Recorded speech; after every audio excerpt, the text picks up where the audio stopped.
A miracle in Seoul, South Korea. A survivor is pulled from the rubble of a collapsed department store.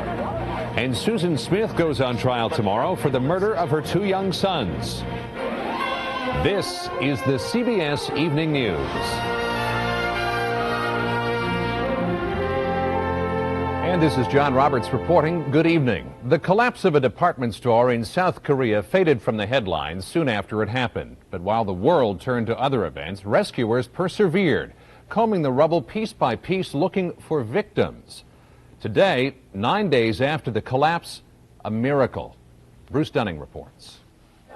Rescuers had long ago given up hope, but this morning the impossible happened. One more survivor found alive in the wreckage of the Sampoon department store. A 21-year-old shoe clerk was lifted from what had been the first basement of the store nearly 10 days after the collapse.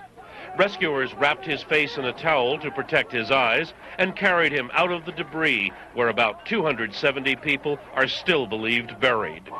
Jae Myung-suk said he had repeatedly heard searchers, but until today, his cries for help had gone unheard. His only sustenance for 10 days, rainwater and a cardboard box.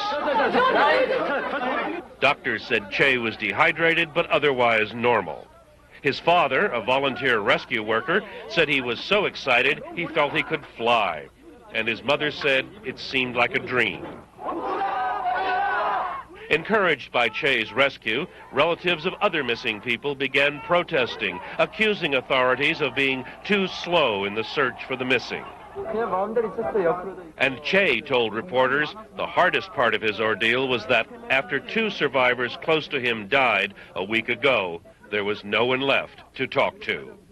Bruce Dunning, CBS News, Tokyo. In Bosnia, the United Nations tonight has warned Serbian soldiers and tanks to stop their advance on the Muslim-safe area of Srebrenica or face NATO airstrikes. The Serbs have seized UN observation posts and detained some 30 Dutch peacekeepers. Serb forces have reached the outskirts of Srebrenica and are shelling the enclave. A confrontation on the high seas today between the environmental group Greenpeace and the French Navy. The issue, France's plans to resume nuclear testing in the South Pacific. The French Navy won the battle. The question now, who will win the war? We are crossing the exclusion zone, the 12-mile territorial zone. Armed French Navy ships had been following the Rainbow Warrior 2 for 3 days across the Pacific.